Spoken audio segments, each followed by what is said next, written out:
சங்கீதம் 78. ஆசாப் எழுதின மஸ்கீல் என்னும் போதக சங்கீதம். என் ஜனங்களே, என் உபதேசத்தை கேளுங்கள். என் வாயின் வசனங்களுக்கு உங்கள் செவிகளை சாயுங்கள். என் வாயை உவமைகளால் திறப்பேன், பூர்வ காலத்து மறைபொருள்களை வெளிப்படுத்துவேன். அவைகளை நாங்கள் கேள்விப்பட்டு அறிந்தோம், எங்கள் பிதாக்கள் அவைகளை எங்களுக்கு தெரிவித்தார்கள். பின்வரும் சந்ததியான பிள்ளைகளுக்கு நாங்கள் அவைகளை மறைக்காமல் கர்த்தரின் துதிகளையும் அவருடைய பலத்தையும் அவர் செய்த அவருடைய அதிசயங்களையும் விவரிப்போம். அவர் யாக்கோபிலே சாட்சியை ஏற்படுத்தி இஸ்ரவேலிலே வேதத்தை ஸ்தாபித்து அவைகளை தங்கள் பிள்ளைகளுக்கு அறிவிக்கும்படி நம்முடைய பிதாக்களுக்கு கட்டளையிட்டார். இனி பிறக்கும் பிள்ளைகளாகிய பின் சந்ததியார் அதை அறிந்து கொண்டு அவர்கள் எழும்பி தங்கள் பிள்ளைகளுக்கு அவைகளை சொல்லும்படிக்கும், தேவன் மேல் அவர்கள் தங்கள் நம்பிக்கையை வைத்து தேவனுடைய செயல்களை மறவாமல் அவர் கற்பனைகளை கைக்கொள்ளும்படிக்கும், இருதயத்தை செவ்வைப்படுத்தாமலும் தேவனை உறுதியாய் பற்றிக் கொள்ளாமலும் இருந்த முரட்டாட்டமும் கலகமும் உள்ள சந்ததியாகிய தங்கள் பிதாக்களுக்கு அவர்கள் ஒப்பாகாதபடிக்கும் இவைகளை கட்டளையிட்டார். ஆயுதம் அணிந்த வில்வீரரான எப்பிராயிம் புத்திரர் யுத்த நாளிலே முதுகு காட்டினார்கள். அவர்கள் தேவனுடைய உடன்படிக்கையை கைக்கொள்ளாமலும் அவருடைய கட்டளைகளின்படி நடக்க சம்மதியாமலும் அவருடைய செயல்களையும் அவர் தங்களுக்கு காண்பித்த அதிசயங்களையும் மறந்தார்கள். அவர்களுடைய பிதாக்களுக்கு முன்பாக எகிப்து தேசத்து சோவான் வெளியிலே அவர் அதிசயமானவைகளை செய்தார். கடலை பிளந்து அவர்களை கடக்க பண்ணி ஜலத்தை குவியலாக நிற்கும்படி செய்தார். பகலிலே மேகத்தினாலும் இரா முழுவதும் அக்கினி வெளிச்சத்தினாலும் அவர்களை வழிநடத்தினார். வனாந்தரத்திலே கண்மலைகளை பிளந்து மகா ஆழங்களிலிருந்து தண்ணீரை அவர்களுக்கு குடிக்க கொடுத்தார். கண்மலையிலிருந்து நீரோட்டங்களை புறப்பட பண்ணி தண்ணீரை நதி போல ஓடி வரும்படி செய்தார். என்றாலும் அவர்கள் பின்னும் அவருக்கு விரோதமாய் பாவம் செய்து வறண்ட வெளியிலே உன்னதமானவருக்கு கோபம் மூட்டினார்கள். தங்கள் இச்சைக்கேற்ற போஜனத்தை கேட்டு தங்கள் இருதயத்தில் தேவனை பரீட்சை பார்த்தார்கள். அவர்கள் தேவனுக்கு விரோதமாய் பேசி, தேவன் வனாந்தரத்திலே போஜன பந்தியை ஆயத்தப்படுத்த கூடுமோ? இதோ, அவர் கண்மலையை அடித்ததினால் தண்ணீர் புறப்பட்டு நதிகளாய் புரண்டு வந்தது. அவர் அப்பத்தையும் கொடுக்க கூடுமோ? தம்முடைய ஜனத்திற்கு மாம்சத்தையும் ஆயத்தப்படுத்துவாரோ என்றார்கள். ஆகையால் கர்த்தர் அதை கேட்டு கோபம் கொண்டார். அவர்கள் தேவனை விசுவாசியாமலும் அவருடைய ரட்சிப்பை நம்பாமலும் போனதினால் யாக்கோபுக்கு விரோதமாய் அக்கினி பற்றி எரிந்தது. இஸ்ரவேலுக்கு விரோதமாய் கோபம் மூண்டது. அவர் உயரத்தில் உள்ள மேகங்களுக்கு கட்டளையிட்டு வானத்தின் கதவுகளை திறந்து மன்னாவை அவர்களுக்கு ஆகாரமாக வருஷிக்க பண்ணி வானத்தின் தானியத்தை அவர்களுக்கு கொடுத்தார். தூதர்களின் அப்பத்தை மனுஷன் சாப்பிட்டான், அவர்களுக்கு ஆகாரத்தை பூரணமாய் அனுப்பினார்.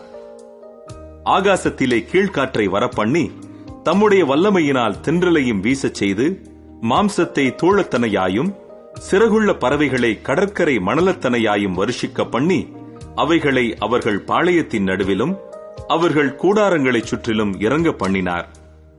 அவர்கள் புசித்து திருப்தி அடைந்தார்கள். அவர்கள் இச்சித்ததை அவர்களுக்கு கொடுத்தார். அவர்கள் தங்கள் இச்சையை வெறுக்கவில்லை. அவர்களுடைய போஜனம் அவர்கள் வாயில் இருக்கும் போதே தேவ கோபம் அவர்கள் மேல் எழும்பி அவர்களில் கொழுத்தவர்களை சங்கரித்து இஸ்ரவேலில் விசேஷித்தவர்களை மடிய பண்ணிற்று. இவையெல்லாம் நடந்தும் அவர் செய்த அதிசயங்களை அவர்கள் நம்பாமல் பின்னும் பாவம் செய்தார்கள். ஆதலால் அவர்கள் நாட்களை விருதாவிலும் அவர்கள் வருஷங்களை பயங்கரத்திலும் கழிய பண்ணினார். அவர்களை அவர் கொல்லும்போது அவரை குறித்து விசாரித்து அவர்கள் திரும்பி வந்து தேவனை அதிகாலமே தேடி, தேவன் தங்கள் கன்மலை என்றும் உன்னதமான தேவன் தங்கள் மீட்பர் என்றும் நினைவு கூர்ந்தார்கள். ஆனாலும் அவர்கள் தங்கள் வாயினால் அவருக்கு இச்சகம் பேசி தங்கள் நாவினால் அவரிடத்தில் பொய் சொன்னார்கள். அவர்கள் இருதயம் அவரிடத்தில் நிலைவரப்படவில்லை. அவருடைய உடன்படிக்கையில் அவர்கள் உண்மையாயிருக்கவில்லை. அவரோ அவர்களை அழிக்காமல் இரக்கமுள்ளவராய் அவர்கள் அக்கிரமத்தை மன்னித்தார். அவர் தமது உக்கிரம் முழுவதையும் எழுப்பாமல் அநேகந்தரம் தமது கோபத்தை விலக்கிவிட்டார். அவர்கள் மாம்சம் என்றும் திரும்பி வராமல் அகலுகிற காற்றென்றும் நினைவு கூர்ந்தார். எத்தனை தினமோ வனாந்தரத்திலே அவருக்கு கோபம் மூட்டி அவாந்தர வழியிலே அவரை விசனப்படுத்தினார்கள். அவர்கள் திரும்பி தேவனை பரீட்சை பார்த்து இஸ்ரவேலின் பரிசுத்தரை மட்டுப்படுத்தினார்கள். அவருடைய கரத்தையும் அவர் தங்களை சத்துருவுக்கு விலக்கி மீட்ட நாளையும் நினையாமற் போனார்கள். அவர் எகிப்திலே தம்முடைய அடையாளங்களையும் சோவான் வெளியிலே தம்முடைய அற்புதங்களையும் செய்தார். அவர்களுடைய நதிகளை இரத்தமாக மாற்றி அவர்களுடைய ஆறுகளில் உள்ள ஜலத்தை குடிக்கக்கூடாதபடி செய்தார். அவர்களை அழிக்கும்படி வண்டு ஜாதிகளையும் அவர்களை கெடுக்கும்படி தவளைகளையும் அவர்களுக்குள்ளே அனுப்பினார். அவர்களுடைய விளைச்சலை புழுக்களுக்கும் அவர்களுடைய பிரயாசத்தின் பலனை வெட்டுக்கிளிகளுக்கும் கொடுத்தார். கல்மழையினால் அவர்களுடைய திராட்சை செடிகளையும் ஆலாங்கட்டியினால் அவர்களுடைய அத்திமரங்களையும் அழித்து அவர்களுடைய மிருக ஜீவன்களை கல்மழைக்கும் அவர்களுடைய ஆடு மாடுகளை இடிகளுக்கும் ஒப்புக் கொடுத்தார். தமது உக்கிரமான கோபத்தையும் மூர்க்கத்தையும் சினத்தையும் உபத்திரவத்தையும் தீங்கு செய்யும் தூதர்களையும் அவர்களுக்குள்ளே அனுப்பினார். அவர் தம்முடைய கோபத்துக்கு வழி திறந்து அவர்கள் ஆத்துமாவை மரணத்துக்கு விலக்கி காவாமல் அவர்கள் ஜீவனை கொள்ளை நோய்க்கு ஒப்புக் கொடுத்தார். எகிப்திலே தலைச்சன்கள் அனைத்தையும் காமின் கூடாரங்களிலே அவர்களுடைய பலனில் முதற் பலனான யாவரையும் அழித்து தம்முடைய ஜனங்களை ஆடுகளைப் போல் புறப்பட பண்ணி அவர்களை வனாந்தரத்திலே மந்தையைப் போல் கூட்டிக் கொண்டு போய் அவர்கள் பயப்படாதபடிக்கு அவர்களை பத்திரமாய் வழிநடத்தினார். அவர்கள் சத்துருக்களை கடல் மூடி போட்டது. அவர்களை தமது பரிசுத்த ஸ்தலத்தின் எல்லை வரைக்கும் தமது வலதுகரம் சம்பாதித்த இந்த பர்வதம் மட்டுக்கும் அழைத்துக் கொண்டு வந்து அவர்கள் முகத்திற்கு முன்பாக ஜாதிகளை துரத்திவிட்டு தேசத்தை நூல் போட்டு பங்கிட்டு அவர்களுடைய கூடாரங்களில் இஸ்ரவேலின் கோத்திரங்களை குடியேற்றினார். ஆனாலும் அவர்கள் உன்னதமான தேவனை பரீட்சை பார்த்து அவருக்கு கோபம் மூட்டி அவருடைய சாட்சிகளை கைக்கொள்ளாமற் போய் தங்கள் பிதாக்களைப் போல வழி விலகி துரோகம் பண்ணி மோசம் போக்கும் வில்லை போல் துவண்டு தங்கள் மேடைகளினால் அவருக்கு கோபம் மூட்டி தங்கள் விக்கிரகங்களினால் எரிச்சல் உண்டாக்கினார்கள். தேவன் அதை கேட்டு உக்கிரமாகி இஸ்ரவேலை மிகவும் வெறுத்து தாம் மனுஷருக்குள்ளே போட்ட கூடாரமாகிய சீலோவில் உள்ள வாசஸ்தலத்தை விட்டு விலகி தமது பலத்தை சிறையிருப்புக்கும் தமது மகிமையை சத்துருவின் கைக்கும் ஒப்புக் கொடுத்து தமது ஜனத்தை பட்டயத்துக்கு இரையாக்கி தமது சுதந்திரத்தின் மேல் கோபம் கொண்டார். அவர்கள் வாலிபரை அக்கினி பட்சித்தது. அவர்கள் கன்னியாஸ்திரிகள் வாழ்க்கைப்படாதிருந்தார்கள். அவர்களுடைய ஆசாரியர்கள் பட்டயத்தால் விழுந்தார்கள். அவர்களுடைய விதவைகள் அளவில்லை.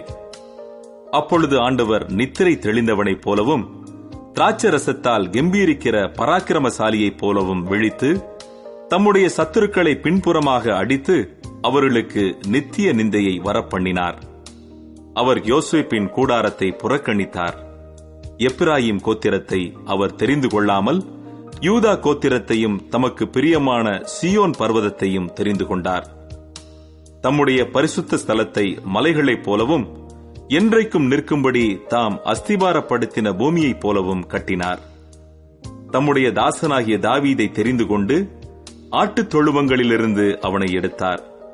கரவலாடுகளின் பின்னாக திரிந்த அவனை தம்முடைய ஜனமாகிய யாக்கோபையும் தம்முடைய சுதந்திரமாகிய இஸ்ரவேலையும் மேய்ப்பதற்காக அழைத்துக் கொண்டு வந்தார்.